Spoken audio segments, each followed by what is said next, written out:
ठीक है बेटा, देखो अब हम पढ़ने वाले हैं ट्रॉपिज्म के टाइप्स के बारे में। मैंने आपको सबसे एक बताया थे फोटोट्रॉपिज्म क्या होता है, जब किसी स्टिमुलस के खिलाफ वो करे मूवमेंट, किसके अगेंस्ट शो, मतलब किसके साथ किसके रिस्पॉन्स में शो करे, लाइट के रिस्पॉन्स। आपका कीमोट्रॉपिज्म क्या था बेटा, जब केमिकल्स से अपना वो मूवमेंट शो करे। प्लांट मूवमेंट तो शो करेगा, लेकिन जब कोई स्टिमुलस मिलेगा, स्टिमुलस मतलब चेंज किसी भी फॉर्म में हो सकता है। आपका लाइट के फॉर्म में हो सकता है कि उसमें आपके केमिकल्स हो सकते हैं, आपके वाटर हो सकते हैं, बहुत सारी चीजें उसमें आपको कुछ 5 नाम पता है। तो अगर फोटोट्रॉपिज्म इसका मतलब किसके उसमें मूवमेंट शो कर रहा है, कीमो है इसका मतलब केमिकल्स। अगर हाइड्रो है तो वाटर, अगर थिग्मो है तो आपको ये सारे नाम क्लियर है। इनकी डेफिनेशन कैसे होगा, growth of plant part due to light, तो फोटो वाला हो जाएगा। अब जियो की बनाओ, ड्यू टू क्या कर दूंगा यहाँ पे ग्रेविटी कर दूंगा, कीमो में क्या लगा दूंगा, टच लगा। डेफिनेशन जो आता है एक मार्क्स में आपको, तो यहीं से क्लियर हो जाएगा। बस यहाँ आपको वर्ड लगाना है कि कौन सा स्टिमुलस की वजह से क्या कर रहा है, due to light, due to chemical, due to height water, ये सारी चीजें आपको लिखनी है। इतनी बातें क्लियर है। अब मैंने आपको बताया था इन सब की ना पॉजिटिव ट्रॉपिज्म भी होते हैं और नेगेटिव ट्रॉपिज्म भी होते हैं, बताया था मैंने। अगर कोई भी प्लांट मूवमेंट लाइट की तरफ शो करता है तो उसे हम पॉजिटिव फोटोट्रॉपिज्म बोलते हैं। क्या बोलते हैं बेटा, और जब कोई प्लांट पार्ट मूवमेंट लाइट के अगेंस्ट शो करता है तो उसे हम क्या बोल देते हैं, नेगेटिव जियोट्रॉपिज्म शो करते हैं। की बात समझ आ गई। अब ग्रेविटी की बात करें कि अगर कोई चीज ग्रेविटी की तरफ जा रही है, प्लांट के पार्टियों उसकी रूट को बोल सकते हैं, किसी को भी बोल सकते हैं, तो उसकी तरफ जा रहा है, ग्रेविटी की तरफ दिखा रहा है, तो क्या है तुम्हारा पॉजिटिव। और ग्रेविटी के अगेंस्ट जा रहा है तो उसमें क्या बोल दिया था, नेगेटिव। तो पॉजिटिव और नेगेटिव सब कुछ आएगा। फोटो के 3 एग्जाम्पल लेने, क्या लेने हैं, 3 एग्जाम्पल ले रहे हैं जो आपको भी समझना है, आप समझते हैं। पहला एग्जाम्पल क्या है कि मान लो अगर ये एक प्लांट था, ठीक है, इस प्लांट में, और यहाँ से मान लो सनलाइट है, क्या दीदी सनलाइट। अब यहाँ पे ना इस टिप पे ना ऑक्सीजन हॉर्मोन होता, क्या था, टिप पे ऑक्सीजन हॉर्मोन होता। सनलाइट का ऐसे डायरेक्टली पड़ने की वजह से, इसके ऊपर सीधे पड़ने की वजह से क्या होता है, ये ऑक्सीजन हॉर्मोन इसके ऊपर एकदम ना बराबर डिस्ट्रीब्यूट हो जाता है। कैसे डिस्ट्रीब्यूट हो जाएगा, मैंने क्या बोला, जब एकदम स्ट्रेट पड़ रहा है, टिप पे पड़ रहा है, कहाँ पड़ रहा है, सनलाइट टिप पे पड़ रहा है, तो ये कैसे डिस्ट्रीब्यूशन याद रखना है आपको। तो ये ऑक्सीजन हार्मोन पूरे ऐसे फैल जाएगा, ठीक है, पहला केस है। तो इससे क्या पता लगा, जब टिप में सनलाइट पड़ी थी तो उसने क्या करा, टिप से हट के पूरे प्लांट के स्टेम की बॉडी पे एकदम इक्वली डिस्ट्रीब्यूटेड होगी। इतनी बात समझ आ गई। अब मान लो दूसरा केस देखो, सेम स्टेम है, इसको मैंने बोल दिया साइड बी, इसको मैंने बोल दिया साइड ए, ठीक है। अब मैंने क्या करा, मान लो यहाँ पे सनलाइट है, ठीक है, अब सनलाइट ऐसे पड़ रही है, बीच पड़ रही है, ऑक्सीजन हार्मोन दोनों जगह, यहाँ पे भी है और यहाँ पे भी है। तो पता है क्या होता है, मान लो ये स्टेम है, तो यहाँ पे क्या होगा, मेरिस्मेटिक सेल क्या करेंगे, सनलाइट को मिलते ही ऑक्सीजन हार्मोन बनाएगा। और एक बात याद रखो, ऑक्सीजन हार्मोन को ना शेड पसंद है, छाया पसंद है, क्या पसंद है, तो ऑक्सीजन हार्मोन इधर डेवलप करेगा कि इधर डेवलप करेगा। और ऐसे मैंने आपको कल भी बता दिया कि अगर सनलाइट किस तरफ होगा तो ऑक्सीजन हार्मोन उसकी दूसरी तरफ इकट्ठा हो जाता है।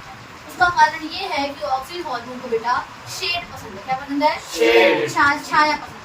तो अगर सनलाइट इधर है तो वहाँ इकट्ठा होकर चला जाएगा एक ही तरफ, दूसरे साइड। मेरी बात समझ आ रही है, इधर ही इकट्ठा होगा ना कि इधर इकट्ठा होगा, सनलाइट इधर होगी तो वहाँ इकट्ठा होगा ये वाले साइड। अब तीसरा केस देखिए, फिर से एक स्टेम है, इधर ध्यान से, ठीक है, बी वाले मान लो ए, ये बी साइड है ना, इसमें ऑक्सीजन हार्मोन कम है और इसमें ऑक्सीजन हार्मोन क्या है, ज़्यादा हो, तो इस वाले साइड की ग्रोथ भी ज़्यादा होगी ना। थोड़े टाइम बाद क्या होगा, ये इस तरफ बेंड कर जाएगा जिस तरफ कम ऑक्सीजन हार्मोन। ये 3 केस आपको याद रखना है क्योंकि आपको इस एक्टिविटी के बेस पे क्वेश्चन आएगा। कैसे भी दे सकता है, वो उनकी मर्जी है, ठीक है। मतलब 3 दे देगा और बोलेगा कौन से वाले केस में क्या होगा, आप एक लिख के दोहराएंगे, व्हाट विल हैपन करके बोलेगा तो आपको यही केस देगा, सेम देने को यही केस देगा। आपको याद रखना है, जिस तरफ ज़्यादा रहेगा वो बेंडिंग करा देगा, मतलब बेंड हो जा रहा है जिस तरफ कम ऑक्सीजन होगा। और ऑक्सीजन हार्मोन को बना कौन सा टिश्यू था बेटा, बना भी वही रहा है और सीक्रेट भी कौन कर रहा था, इतनी बातें क्लियर है। अब अगले बात है जियो में, जियो में तो कुछ समझना, वही नेगेटिव जियोट्रॉपिज्म, पॉजिटिव। अब मैं समझा देती हूँ जियो। मान लो ये प्लांट है कमरे वाला, इसको तो मैंने ऐसे लेटा के यहाँ से प्लांट निकला,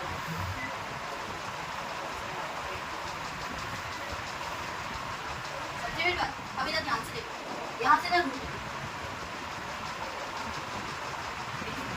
अब पता है क्या होगा, इसको ध्यान से देखना, मतलब ये ग्रेविटी के लिए अगर पॉजिटिव होता तो पता कैसे शो करेगा, इस है ना, सारे रूट में ऐसे नीचे की तरफ, समझे मैं क्या कह रही हूँ, ऐसे तो जब अगर पॉजिटिव जियोट्रॉपिज्म करना होगा तो देखो रूट अभी सीधा था, ये किसकी तरफ डाउन हो गया, सॉइल की तरफ हो गया ना, ग्रेविटी की तरफ हुआ कि नहीं हुआ, तो इसको हम पॉजिटिव जियोट्रॉपिज्म बोलेंगे। क्या बोलेंगे? और अगर ये ऐसे ऊपर में चला जाए तो नेगेटिव जियोट्रॉपिज्म। ये बता समझे मैं क्या कहना चाह रही हूँ? पॉजिटिव और नेगेटिव संबंध है, डायग्राम देखिए पूछेगा पॉजिटिव जियोट्रॉपिज्म है कि नेगेटिव। एक हाइड्रो वाला भी ट्रॉपिज्म उससे मुझे क्या समझ है, मान लो एक ऐसे करके ना एक पूरा सेटअप बैठा है, यहाँ पे ना थोड़ा सा पानी है, यहाँ पे फिर से एक गमले में प्लांट है जिसमें ये रूट है, ठीक है, और यहाँ पे हमारा प्लांट है।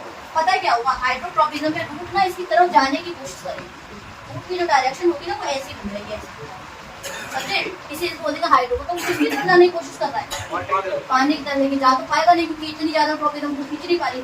अगर वो ऐसे जाएगा तो नेगेटिव हाइड्रोट्रॉपिज्म हो जाएगा। समझो ना पानी है यहाँ पे, तो पानी की तरफ रूट ने बेंडिंग शो करी, तो ये क्या है तुम्हारी, तो रूट इसके लिए देखो क्या है, तो ये तो सीधा खड़ा है स्टेम तुम्हारा, तो जो रूट है ना वो पॉजिटिव हाइड्रोट्रॉपिज्म शो कर रहा है, लेकिन स्टेम क्या शो कर रहा है, नेगेटिव हाइड्रोट्रॉपिज्म। समझो यहाँ देखो, यहाँ पे रूट ने तो पॉजिटिव जियोट्रॉपिज्म शो करा है, लेकिन स्टेम ने क्या करा है, नेगेटिव। नेगेटिव अभी नहीं कह सकते, अगर ये ऐसे हो जाए तो इसे नेगेटिव करेंगे, अगर ये डाउन है तो इसे पॉजिटिव ही करेंगे। मैं तो सीधा कर रखा है ना, तो पॉजिटिव है, और जैसे ही मैं इसको ऐसे उठा के ऊपर में करूँ इस तरीके से, प्लांट ऐसे ऊपर से चला, इसे हम क्या बोलेंगे, नेगेटिव। समझो ना, अगर रूट पॉजिटिव शो कर रहा था तो उसी टाइम पे स्टेम में नेगेटिव शो कर रहा होगा। आपको ये वाली बात दोनों को गौर करके देखनी पड़ेगी। समझो मेरा मैं क्या कह रही हूँ, इतनी बातें मेरे ख्याल से अपना ये समझो कीमोट्रॉपिज्म क्या समझना है हमें। कीमोट्रॉपिज्म क्या होता है, जब भी प्लांट की ग्रोथ होती है, प्लांट की मूवमेंट करता है, ग्रोथ का मतलब क्या है, मूवमेंट, ग्रोथ का मतलब क्या है, किसकी वजह से करता है, केमिकल स्टिमुलस। अब क्या होता है, जैसे आपने जानते हो कि ये फ्लावर की डेवलपमेंट, नया फ्लावर कैसे बनता है, जब पोलन ग्रेन आके उसके सिग्मा स्टाइल पे बढ़ जाता है, तभी तो जाके कुछ होता है ना, आप समझते कैसे। सपोज करो तुम्हारा ये क्या है, ये सपोज नहीं करो, वो वे नहीं है, क्या है ये, इसके अंदर क्या है, ओव्यूल है ना। अब समझता हूँ अब इस एंथर से, ये है तुम्हारा एंथर, इस एंथर की तुम्हारे इस वाले पार्ट से क्या निकला इसमें, मतलब ये एंथर, ये तुम्हारा फिलामेंट है, दोनों को मिलाकर मैंने साथ बोल दिया स्टेमेन बोलते हैं। क्या बोल दिया? अब इस एंथर से पोलन ग्रेन निकलेगा, क्या निकलेगा बेटा, अब पोलन ग्रेन किसी भी मीडियम के थ्रू आप इस पे आकर स्टिक करेंगे, ये आपका स्टिग्मा है, ये आपका स्टाइल है, और ये क्या है आपका ओवेरी। हमारे केस में जैसे हमारा फीमेल रिप्रोडक्टिव ऑर्गन होता है, पार्ट होता है मेल और फीमेल, वैसे ये फीमेल वाला है और ये कौन सा है, मेल वाला है। अब मेल वाले से जो पोलन ग्रेन गए थे, अगर किसी ने पोलन ग्रेन में देखा तो आपने वो वाला फ्लावर देखा है जिसमें वो पीले पीले से लगे पड़े रहते हैं, इसके अंदर कुछ नहीं है, वो पोलन ग्रेन है। ऐसे करोगे ना तो आपके हाथों में पीला पीला लग जाएगा, तो पोलन ग्रेन का डस्ट लग गया ऊपर, समझे। पहले ये समझे, यहाँ पे पोलन ग्रेन है, किसी भी wind, air, water, air, animal, कुछ भी हो सकता है, कोई भी एजेंट हो सकता है पॉलिनेटिंग एजेंट। मान लो हवा से ना वो इसके ऊपर स्टिग्मा के ऊपर क्या होगा, चिपक गया, क्या कर गया, पता है स्टिग्मा ना चिपचिपा होता है जानबूझ, ताकि अगर पोलन ग्रेन आए तो उसको क्या कर ले, चिपका ले। अब यहाँ पे ये आया और स्पेस में गिरा, अब क्या होगा, जैसे ही यहाँ पे गिरता है, मान लो यहाँ पे आके ना पोलन ग्रेन गिरा, और जैसे ही पोलन ग्रेन इस पे गिरेगा ना बेटा, पोलन ग्रेन के ऊपर क्या होता है, एक पोलन शीट होती है, और ये पोलन ग्रेन है, क्या है ये, इस पोलन ग्रेन के ऊपर एक कवरिंग होगी जिसे आप पोलन शीट बोलोगे, क्या बोलोगे, ठीक है। इतना समझा मैं क्या कह रही हूँ पहले। अब ये जो पोलन शीट है क्या होगा, जैसे ही ये इस पे गिरता है और जब ये स्टिग्मा पक जाएगा, राइप कर जाएगा, मैच्योर हो जाएगा करिए, तो ये क्या करता है, जब इसमें पोलन गिरता है और ये राइप कर गया होगा, राइप होगा तो मान लो अगर राइप हुआ होगा तभी तो आगे जाके पॉलिनेशन करेगा, नहीं हो रहा हो तो उसको राइपिंग करनी पड़ेगी, वरना पोलन ग्रेन का आना क्या हो जाएगा, बर्बाद हो जाएगा ना। अब मान लो यहाँ पे वो आया, जैसे ही वो आता है तो मतलब ये देखिए स्टिमुलस आया, चेंज आया, क्या आया, समझो ना, ये गिर रहा है, इसकी जो कैप आके इस पे गिरी, पोलन ग्रेन केमिकल चेंज कैसे है मैं समझाती हूँ। इस पे आके ये गिरा, इस पे गिरने की वजह से क्या करता है, ये क्या करता है, सिक्रीट करने लग जाता है एक शुगरी सब्सटेंस, क्या निकालता है बेटा, जैसे ही ओवेरी आप ये पूरा आपको राइप कर जाएगा स्टिग्मा, जैसे ही इस पे पोलन ग्रेन गिरेगा, वो पोलन ग्रेन के आते ही ना एक चेंज मिल गया, क्या मिल गया, एक आसपास बोला कि पोलन ग्रेन आया है और तुम्हारा स्टिग्मा क्या कर चुका है, राइप कर चुका है, तो वो क्या निकालेगा, एक शुगरी सब्सटेंस निकालेगा जिसको आप फ्रक्टोज भी कहते हैं, क्या बोल सकते हो, फ्रक्टोज वगैरह सब वही है ना, शुगर से बने पड़े, इतना। तो इसने ये शुगरी सब्सटेंस इसमें गिराया और इसको मिल गया, सीक्रेट करने लग गया। अब जैसे ही आप शुगरी सब्सटेंस एक केमिकल है, क्या है, केमिकल चेंज मिला, पोलन ग्रेन के गिरते ही एक केमिकल रिलीज करता है। कहाँ से? स्टिग्मा से। कहाँ से बेटा? स्टिग्मा से। अब वो केमिकल उसको एक तरीके से सिग्नल दे रहा है। किसको सिग्नल दे रहा है वो केमिकल? पोलन ग्रेन को सिग्नल दे रहा है, और पोलन ग्रेन में भी उसकी शीट को सिग्नल दे रहा है कि अब germination of pollen tube start. समझे मेरी बात? जो ये जो उसके ऊपर जो कवरिंग है ना बेटा, ये कवरिंग अब ना पता है क्या करेगी, ऐसे करके और अपने आप को ना बढ़ाती जाएगी, बढ़ाती जाएगी, बढ़ाती जाएगी, और ऐसे एक ट्यूब बना देगी, जिसे हम क्या बोल देते हैं? पोलन ट्यूब बोल देते हैं। बात समझ आ रही है मेरी? तो अगर तुम्हारा एक पोलन ग्रेन इसके अंदर था तो इसके ऊपर में क्या कर दिए? कवरिंग थी, और जैसे ही उसे केमिकल सिग्नल मिला इसने क्या शुरू कर दी बनाना? पोलन ट्यूब बनाना शुरू कर। तो क्या हुआ होगा सब? इसने पोलन ट्यूब बनाई, कहाँ जाए कनेक्ट कर दी? ओव्यूल था ना ये ओव्यूल। अब ये क्या करेगा? इसके अंदर क्या है? Pollen grain. पोलन ग्रेन है ना, आप हमेशा क्या करते हो? पोलन ग्रेन आएगा, इसके पास जाएगा, इसके पास जाता कैसे है? पोलन ट्यूब बनाना। पोलन ट्यूब बना कैसे? आप समझ आया रीजन? एक केमिकल उसको रिस्पॉन्स मिलता है, स्टिमुलस मिलता है, जो किसकी वजह से मिल रहा है? तुम्हारे स्टिग्मा की वजह से। स्टिग्मा तो रिलीज कर रहा है ना, तो उससे निकालो। अब यहाँ पे जो ये पोलन ग्रेन था, ये इसके पास आएगा, दोनों का फ्यूजन हो जाएगा, और आगे जाके क्या बना लेंगे? एम्ब्रियो बनेगा भाई। फिर आगे जाके देखो ये सीड बन जाएगा तुम्हारा, वो ये जो तुम्हारा ये था, ये तुम्हारा सीड बन जाएगा ओव्यूल, और ये पूरा कन्वर्ट हो जाएगा तुम्हारा फ्लावर के अंदर या फ्रूट के अंदर कन्वर्ट हो जाएगा। पता है ना ये वाली बात? तो ये तुम्हारा ओव्यूल से एक इसमें कन्वर्ट हो जाएंगे, सीड में, और जो तुम्हारा पूरा ओवेरी है वो किसमें कन्वर्ट हो जाएगा? फ्लावर में या फिर फ्रूट में। आम को देखा है आपको? तो आम के अंदर जो गुठली होती है वो तुम्हारी ओव्यूल ही तो है, और जो उसके बाहर जो चीज बनी वो ओवेरी है, वो पक रही है। समझ में आ रहा है? फ्रूट और फ्लावर बनते कैसे? By the process of pollination ही बनते हैं। समझ आ रही है मेरी बात की? नहीं आ रही है? आई ना समझ? तो मैं बस ये समझाना चाह रही थी कि इसके थ्रू क्या हो रहा है, ये कीमोट्रोपिज्म है। क्या है? क्यों? क्योंकि केमिकल आया, मतलब केमिकल रिलीज हुआ, तब इसने पोलन ट्यूब बनाना शुरू किया कि नहीं किया? समझो ना, जब ये फिस्मलाइज गया तो एक शुगर सब्सटेंस निकल रहा है, वो तो हर वक्त निकल रहा है। मान लो स्टिग्मा पक गया, चाहे वो पोलन ग्रेन आए चाहे पोलन ग्रेन ना आए, वो अपना शुगर सब्सटेंस तो निकाल रहा है। अब जैसे ही पोलन ग्रेन आया, अब उस केमिकल जो रिलीज कर रहा था वो शुगर सब्सटेंस रख दो, वो एक सिग्नल था। और जब तक पोलन ग्रेन नहीं आया था तो कोई फायदा भी था उसे निकालने का? नहीं था। अब पोलन ग्रेन उस पर आया, उसने क्या करा? उसकी पोलन ट्यूब जर्मिनेशन स्टार्ट करी, और पोलन ग्रेन को किससे मीट करा दिया? ओव्यूल से।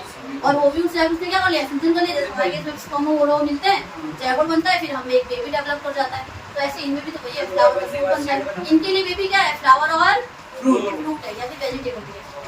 ये बात समझ आ गई अच्छे से? तो इतना समझ आ गया। अब हम पढ़ेंगे थिग्मोट्रोपिज्म के बारे में।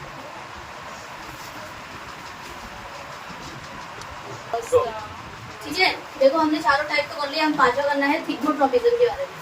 जब प्लांट अपने पार्ट की मूवमेंट शो करेगा इन द प्रेजेंस ऑफ कौन से स्टिमुलस?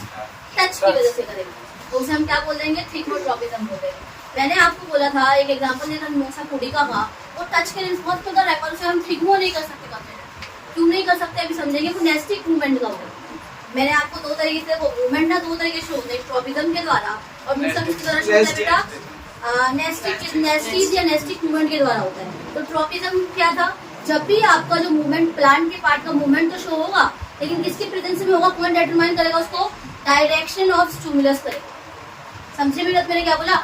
मतलब वहाँ पे स्टिमुलस का डायरेक्शन ही डिटरमाइन करता था कि वो अपनी मूवमेंट करेगा कि नहीं करेगा। और लेकिन उसमें डायरेक्शन मतलब इधर से आ रहा है तो इधर शो करा, उधर से आ रहा है तो उधर शो करा, वो डिटरमाइन करता था। लेकिन नेस्टिक में ऐसा कुछ भी नहीं होता, डायरेक्शन पे कोई डिपेंडेंट नहीं होता कि अगर मान लो आपने इधर से ही शो कराया तो वो आपकी साइड ही मूव करेगा। ऐसे में क्या है? तो इसी को मान लो वो नेस्टिक था और ये ट्रोपिज्म था। मैंने आपको बहुत अच्छे से समझाया था। तो मिमोसा पुडिका वाला एग्जांपल किसका है? नेस्टिक मूवमेंट का। बच्चे सोचते हैं टच की वजह से हो रहा है तो थिग्मो में कर देते हैं, बिल्कुल गलत। वो आंसर है किसका? वो मिमोसा पुडिका वाला आपका नेस्टिक मूवमेंट का एग्जांपल। वो टच की वजह से रिस्पॉन्स तो शो कर रहा है, लेकिन वो थिग्मोट्रोपिज्म नहीं है। क्यों? क्योंकि जो उसका एक्शन है is not determined by the direction of. आप उसको पीछे से भी टच करोगे ना तो उसकी लीव्स आगे की तरफ ही फोल्ड कर देंगे। समझे मैं क्या कह रही हूँ? आप उसकी लीव्स बिना टच करोगे, पीछे से लीव्स टच करोगे, फिर तो उसको उधर मुड़नी चाहिए थी। समझो ना, उसके प्लांट में कहीं पे भी टच कर दोगे ना बेटा तो उसकी लीव्स अपने आप हो जाएगी। तो क्या इसमें कोई डायरेक्शन का रूल था? नहीं था ना, इसीलिए उसको हमने नेस्टिक मूवमेंट कंसीडर कर लिया। इतनी बातें मेरी क्लियर है कि नहीं क्लियर है? अब जरा इधर देखो, थिग्मोट्रोपिज्म पढ़ना है तो थोड़ा ध्यान से। जो क्लाइंबिंग प्लांट्स होते हैं, कैसे प्लांट होते हैं? जिनकी स्टेम ना बहुत ही ज्यादा वीक होती है। पहले भी बातों को सुनना, फिर बोर्ड पे लिखा, सब कुछ समझ। मैंने बोला कुछ ऐसे प्लांट होते हैं जिनकी स्टेम बहुत वीक होती है, उन्हें हम क्लाइंबर बोल देते हैं। क्या बोल देते हैं? क्लाइंबर। तो क्लाइंबर जैसे कि आपने मटर का पेड़ देखा है, मनी प्लांट देखा है हमने, वो भी एक क्लाइंबर है। मनी प्लांट ना खुद से नहीं ग्रो कर सकता, वहाँ पे ना एक डंडा लगा रहता है, या अगर खिड़की के पास उगा हुआ है तो वो खिड़की भी ना ऐसे करके वाइंड अप होके मतलब पूरा ऐसे मोड़ के सीधा उठता चला जाता है। होता है कि नहीं होता? अंगूर के पेड़ को ले लो, वाटरमेलन के पेड़ को ले लो, ये सारे क्या है बेटा? ये सारे क्लाइंबर्स, या ये सारे मतलब इनकी स्टेम कैसी है? वीक है। इनको खड़ा होने के लिए मतलब इनको ऊपर तक मतलब इनकी स्टेम को वीक है, तो खुद से तो खड़े नहीं हो सकते ये, तो इनको खड़े होने के लिए क्या चाहिए? कोई ना कोई ऑब्जेक्ट का, सॉलिड ऑब्जेक्ट का क्या चाहिए बेटा? सपोर्ट चाहिए। इतनी बातें क्लियर है कि नहीं क्लियर है? इतनी बातें क्लियर हुई है आपको अच्छे देखो। अब इधर देखो आगे, अब मैंने यही बात है, क्लाइंबिंग प्लांट्स पर वीक स्टेम होते हैं और खुद से खड़े नहीं हो सकते। अगला पॉइंट देखो, दे हैव क्लाइंबिंग ऑर्गन। जो वो मदद कर रहा था ना ऐसे करके घूमने के लिए, उसको हम बोलते हैं टेंड्रिल। क्या बोलते हैं बेटा? जैसे पतला सा निकला होता है तो ऐसे जो मोड़ता है उसे हम क्या बोल देंगे? जो पार्ट क्लाइंबिंग करवा रहा है, किसी ऑब्जेक्ट से स्टिक कर जा रहे हैं। मान लो यहाँ पे मनी प्लांट है और बगल में कोई खिड़की है, तो खिड़की के डंडी से ऐसे मुड़ के गया ना, वो स्टेम नहीं होता, वो स्टेम से निकला हुआ एक पार्ट होता है, या लीफ से निकला हुआ एक पार्ट होता है, जिसको हम क्या बोल देते हैं? टेंड्रिल। वो क्या करेगा? क्लाइंबिंग कराएगा और ऊपर तक प्लांट को लेके चल जाता है। अब इसी से टेंड्रिल दो तरीके के, स्टेम टेंड्रिल और लीफ टेंड्रिल। जो स्टेम से निकला होगा उसको स्टेम टेंड्रिल बोलेंगे, और जो लीफ से निकला होगा उसको क्या बोलेंगे? Stem tendril. आपको बस नाम याद रखना है, बाकी कोई और फालतू का लोड नहीं। टेंड्रिल क्या होता है समझ आया मेरी बात? ठीक है। क्लाइंबिंग प्लांट क्या होता है वो समझ आया, क्लाइंबर क्या होता है ये समझ आया। वो क्यों ऐसे करते हैं? क्योंकि उनकी स्टेम कैसी होती है? इतनी बात मेरी समझ आई कि नहीं? अब पता है क्या होता है, मान लो ना जैसे ही वो जो टेंड्रिल था जब किसी ऑब्जेक्ट के कांटेक्ट में आता है, मान लो उस प्लांट में ना दो टेंड्रिल, इधर साइड एक इधर साइड, इधर वाला टेंड्रिल को सपोर्ट मिला वो ऊपर चढ़ने लगे, और जिस टेंड्रिल को सपोर्ट नहीं मिला ना वो तेजी से ग्रो करेगा, तो अभी भी ग्रो कर रहा है, लेकिन जब वो ऐसे कांटेक्ट में आता है तो उसकी ग्रोथ ना धीरे धीरे हो जाती है, स्लो डाउन क्या हो जाती है? जो टेंड्रिल कांटेक्ट में आ जाएगा किसी ऑब्जेक्ट, उसकी ग्रोथ कैसी हो जाएगी बेटा? स्लो हो जाएगी। और स्लो होने की वजह से वो क्या करेगा? ऐसे बाइंडिंग शुरू करेगा। अगर फास्टर होती तो वो सीधे सीधे जा रहा होता, अब धीरे धीरे ग्रो कर रही, मान लो उस ऑब्जेक्ट पे ना वो ऐसे, अब धीरे धीरे ग्रो करेगी तो इसका ये वाला हिस्सा बढ़ेगा, तो बढ़ के धीरे धीरे बढ़ेगा। अगर तेजी से बढ़े तो क्या होता है? एकदम सीधा निकल जाएगा। पर हम कुछ धीरे धीरे बढ़ रही है तो वो ऑब्जेक्ट के हिसाब से बढ़ेगी ना, जब हम कुछ तेजी से बढ़ रहा होगा वो एकदम सीधे चला जाता है। कैसे चला जाता बेटा? वो एकदम सीधा चला जाता। लेकिन कुछ धीरे धीरे बढ़ रही है तो वो ऐसे ऐसे ऐसे ऐसे करती जाती है। इतनी बातें क्लियर है कि नहीं? तो स्लो होने की वजह से वो क्या कर पाता है? उसके आसपास पॉइंट कर पाता है। दो तरीके के टेंड्रिल होते हैं, स्टेम टेंड्रिल और लीफ टेंड्रिल। तो जितने भी क्लाइंबर वाले प्लांट है बेटा सारे किसके एग्जांपल है? तुम्हारे थिक के। इतनी बात समझ आई? ये करने से क्या करते हैं? उन स्टेम को, जो वीक स्टेम होते हैं उनको सपोर्ट करते हैं। तो टेंड्रिल की मदद से क्या मिल रहा है? वीक स्टेम को सपोर्ट मिल रहा है, ताकि वो क्या कर सके? आगे की तरफ यही चीज पढ़नी है, ध्यान से समझते जाओ। अब ये देखो, ये ग्रोथ कराता है स्टेम की या लीफ की। Tendril are the thin and thread like structure और द स्टेम और द लीफ। अब देखो स्टेम के ऊपर पाया जाएगा तो स्टेम टेंड्रिल करेंगे, लीफ के ऊपर पाया जाएगा तो उसे हम लीफ टेंड्रिल। ये दो तरीके के होते हैं, स्टेम और leaf tendril. Tendril are the sensitive to the touch. इसके लिए सेंसिटिव है ये, जैसे ही उनको कोई टच मिलता है वो उसके आसपास पूरी ना, मान लो उस टेंड्रिल को हल्का सा कुछ मिल गया, सॉलिड ऑब्जेक्ट टच में आ गया उसको, तो पता क्या करेगा? उसके आसपास ऐसे बाइंडिंग शो कर देगा, समझे ना? पूरा ऐसे जबरना शुरू करते हैं और धीरे ग्रो कर रहा है, इससे आराम आराम से एकदम ऐसे उसके ऊपर चढ़ जाते हैं। समझे ना मेरी बात? ठीक है। Tendril have sales. टेंड्रिल का ऐसे सेल्स होते हैं जो सेंस कर पाते हैं उनके कांटेक्ट, समझे ना? वो सेल्स एक्टिवेट हो जाते हैं जैसे कोई कांटेक्ट में आता है और क्या शुरू कर देता है? बाइंडिंग करना। ग्रोथ कैसी हो जाती है? ठीक है। पहले बात बोलिए, तो दूसरा टेंड्रिल को ग्रोथ कैसी हो जाएगी? दूसरे वाले साइड से। समझे मेरी बात? अब इधर देखो, इसी की वजह से this cause the tendril to bend towards the object. इसकी वजह से टेंड्रिल क्या करते चला जाता है? बेंड करते जाता है। एंड बाइंड मतलब होता है लपेटना, bind around the object. Object क्या करता है? लिपटता चला जाता है। Tendril binding movement give support to the plant having weak stem. कोई दिक्कत इस टाइम में? टेंड्रिल उनको सपोर्ट देता है उन प्लांट को जिनकी स्टेम कैसी होती है? वीक होती है। टेंड्रिल कैसा होता है? पॉजिटिवली थिकमोट्रोपिज्म शो करता है। स्टेम टेंड्रिल के एग्जांपल ये है, बिटर गॉड सब कर हम बोलते हो, बॉटल गॉड जिसके आपको ऐसे क्वेश्चन आता है। बॉटल गॉड किसका एग्जांपल है? थिकमोट्रोपिज्म का एग्जांपल है। उसमें कौन सा टेंड्रिल का? स्टेम। और ग्रेप वाइन भी इसका एग्जांपल है। लीफ टेंड्रिल का एग्जांपल देखो, पीस, ग्लोरी लिली, ये इसका एग्जांपल है। इतनी बातें क्लियर है कि नहीं क्लियर है? बताओ पहले बेटा। इधर देखा, कोई दिख रहा है? बिल्कुल क्लियर दिख रहा है कि नहीं दिख रहा है? क्या देखो, ये टेंड्रिल निकला, स्टेम टेंड्रिल निकला, स्टेम से निकला। इसने ऐसे से बाइंडिंग शो करी, जैसे इसको टच मिला इसने धीरे धीरे धीरे जो डंडी थी इसके सारे ये चढ़ने लग गया ऊपर। दिख रहा है आपको? नहीं दिख रहा? देखो ध्यान से, दिख रहा है ना? अभी स्टेम टेंड्रिल का एग्जांपल और ये आपका लीफ टेंड्रिल का एग्जांपल, यही मुझे आपको समझाना था। ठीक है, ये आपका स्टेम टेंड्रिल है तो ऐसे से आगे स्टेम से निकला हुआ है, और लीफ टेंड्रिल का ध्यान से देखो अगर तो वो दीजिए लीफ तो निकला नहीं, लेकिन यहाँ पे लीफ वाला पार्ट है तो डायरेक्टली यहाँ से ऑरिजिनेट कर दिया और यहाँ इसकी सेक्शन से करता है। बस इतना याद रखो कि देखो जैसे ही इसी कॉन्टेक्ट में आ रहा है इसने क्या शुरू कर दिया? बाइंडिंग शुरू कर दी ना, शुरू बाइंडिंग। मुझे आपको एक पिक्चर दिखाने से अब नेस्टिक मूवमेंट क्या होता है वो समझते हैं। नेस्टिक मूवमेंट क्या होता है सुनो ध्यान से। मैंने ठीक है, अब क्या पढ़ना है हमें? नेस्टिक मूवमेंट के बारे में पढ़ना है। नेस्टिक मूवमेंट मैंने आपको बताया था क्या होता है, जब भी आपका जो प्लांट पार्ट की जो मूवमेंट होगी उसे कौन नहीं डिटरमाइन करेगा, by the direction of stimulus के द्वारा जब वो डिटरमाइन नहीं होगा उसे हम क्या बोल देंगे? नेस्टिक मूवमेंट कर देंगे। नेस्टिक मूवमेंट ज्यादा मतलब फ्लैट पार्ट में देखने को मिलती है प्लांट। फ्लैट पार्ट जैसे कि आपका लीफ हो गया, स्टेम का फ्लैट पार्ट है नहीं, जैसे आपका पेटल्स हो गया आपको ना ये, और ये ना जो नेस्टिक मूवमेंट होती है वो इक्वली स्प्रेड होती है पूरे एक पार्ट में पड़ेगी। मतलब मैं कैसे बताऊँ आपको, जैसे अगर मान लो लीफ के अंदर हो रही है, ये नहीं लीफ का थोड़ा सा हिस्सा शो करेगा, पूरा का पूरा लीफ शो कर रहा होगा नेस्टिक। जैसे कश्मीर और प्लांट आपने देखा है जब वो मुड़ते हैं तो क्या लीफ का आगे वाला हिस्सा मुड़ता है क्या? नहीं मुड़ता ना, पूरा का पूरा लीफ मुड़ रहा होता है एक तरीके से। तो मतलब मेरे कहने का मतलब ये है इसमें यूनिफॉर्म डिस्ट्रीब्यूशन क्या होती है इसमें बेटा? ऐसा नहीं होता कि आधा पार्ट मुड़ रहा है। जैसे सनफ्लावर में देखो उस वाले में लाइट वाले में सनफ्लावर का एग्जांपल देखा, लाइट तो सिर्फ फेस मुड़ रहा था ना, ये पूरा प्लांट मुड़ जा रहा था, पत्ते मुड़ रहे थे नहीं मुड़ते, जो पूरा वो मुड़ रहा था तो पूरा का पूरा उसकी तरफ मुड़ रहा था। तो मुड़ने को तो देखा जाए तो पूरे प्लांट को करना चाहिए था। अब इसमें लीफ का जो पूरा का पूरा सेक्शन है वो पूरा का पूरा क्या कर जाएगा? ऐसा टचिंग नोट पे मतलब इक्वली डिस्ट्रीब्यूशन होती है और ज्यादातर फ्लैट पार्ट में इसमें होती है बेटा। इसका एक एग्जांपल है आपका मिमोसा पूरी का, और दो एग्जांपल और है जो मैं दे रही हूँ। पहला एग्जांपल से दूसरा एग्जांपल क्या है देखो। अब ना एक डेंडेलियन नाम का फ्लावर, डेंडेलियन चमेली सुना? डेंडेलियन नाम का एक फ्लावर होता है, उसके पेटल्स में मूवमेंट देखने को मिलती है। इसमें देखने को मिलती है पेटल्स। क्या होता है कोई बताएगा? Colourful part of the flower is called petals. तो वो जो पेटल्स होता है बेटा जब सुबह में कैसी होती है? ब्राइट लाइट होती है कि नहीं होती है? तो जब वो ब्राइट लाइट आती है पेटल्स में, मैं आपको एक फोटो दिखाते हैं पहले। अच्छा टच मी नॉट वाला एक बार ये देखो, ये है अभी आपका ये टच मी नॉट मिमोसा पुडी का प्लांट था है ना। अब थोड़ी देर बाद क्या होगा, जैसे मैंने इसे टच करा इसके लीव्स क्या कर गए?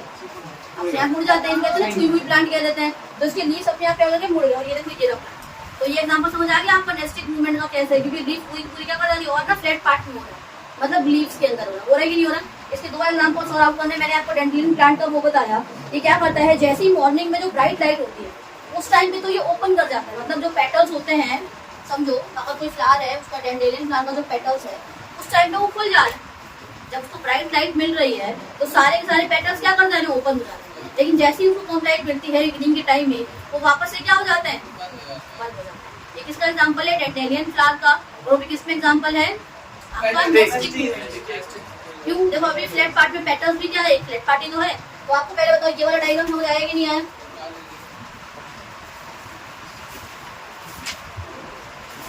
ये वाला एग्जांपल समझ आ गया अच्छे से?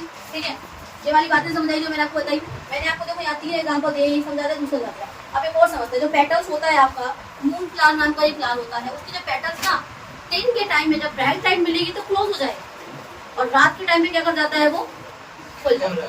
बात समझ आई मेरी? डेंडेलियन फ्लावर का उल्टा होता है, ब्राइट लाइट में उसके पेटल्स क्या कर जाते हैं? ओपन कर जाते हैं और रात में क्या कर जाते हैं? क्लोज कर जाते हैं। किसकी मदद से? ये तो लाइट के सेंस हो रहा है।